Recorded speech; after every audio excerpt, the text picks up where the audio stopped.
পিরোজপুরের নাজিরপুরে শত বছরের পুরনো বাবুরহাট বাজারে 5 বছরে শেষ হয়নি 2 তলা ভবন নির্মাণ। অথচ ঠিকাদার সাবেক মন্ত্রী সম্বর রেজাউল করিমের ছোট ভাই বিল উঠে নিয়েছে। এলজিডি নির্বাহী প্রকৌশলী বলছেন, বারবার চিঠি দিয়েও কোনো সাড়া পাওয়া যায়নি। ঠিকাদারের বিরুদ্ধে ব্যবস্থা নেওয়া হচ্ছে। তরিকুল ইসলামের তথ্য ছবিতে প্রতিবেদন। পিরোজপুরের নাজিরপুর উপজেলার শেখমাঠিয়া ইউনিয়নের শতবর্ষ পুরনো বাবুরহাট বাজার। পিরোজপুর ও বাগেরহাট জেলার বেশ কয়েকটি ইউনিয়নের ব্যবসায়িক ও অর্থনৈতিক লেনদেন এই বাজার ঘিরে। শিয়া বাটার ও ভিটামিন ই সমৃদ্ধ lily glam beauty soap. Lily, always beautiful. 2019 সালের ডিসেম্বরে এ বাজারে 2 তলা মার্কেট নির্মাণের কথা বলে উচ্ছেদ করা হয় বাজারের অর্ধশতাধিক দোকান। এলজিইডির দরপত্রের মাধ্যমে কাজটি পায় তৎকালীন পিরোজপুর 1 আসনের সংসদ সদস্য ও মন্ত্রী সম্বর রেজাউল করিমের ছোট ভাই নূরে আলম সিদ্দিকী শাহীন। সেই কাজ আর শেষ হয়নি, কয়েকটি কলাম উঠিয়েই শেষ। অথচ প্রায় 3 কোটি টাকার কাজের বিল উঠিয়ে নেওয়া হয়েছে।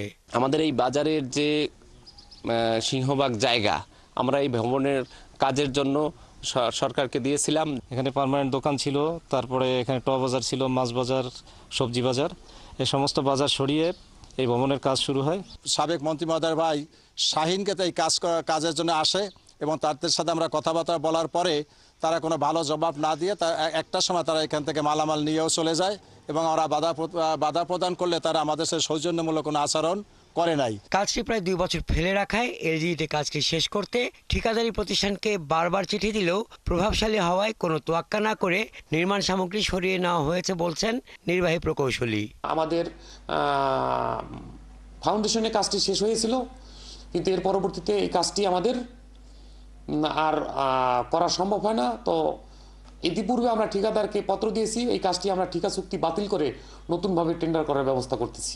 অভিযুক্ত ঠিকাদার সাবেক মন্ত্রীর ভাইয়ের সঙ্গে যোগাযোগের চেষ্টা করেও তাকে পাওয়া যায়নি। বাবুরহাট বাজারে 2 তলা মার্কেট নির্মাণে 2019 সালের 22 ডিসেম্বর ইফতি ইলেকট্রিক্যাল প্রাইভেট লিমিটেডের সাথে জয়েন্ট ভেঞ্চারে সিমরান মায়ান ট্রেড ইন্টারন্যাশনালের চুক্তি হয়, যা 2022 সালের 30 ডিসেম্বর শেষ হবার কথা ছিল। হাসান আহমেদ, 71। ভাগ্যের নির্মম পরিহাসে রাশিয়া ইউক্রেন যুদ্ধে স্থলমাইন বিস্ফোরণে আহত হয়েছেন রাজবাড়ির যুবক আরমান মণ্ডল। এখন তার চিকিৎসা চলছে রাশিয়ার একটি সামরিক হাসপাতালে। টেলিফোনে আরমান 71-এর কাছে দেশে ফেরার আকুতি জানিয়েছে। তিনি আরও জানান, একটু সুস্থ হলেই তাকে আবারও যুদ্ধে পাঠানো হবে।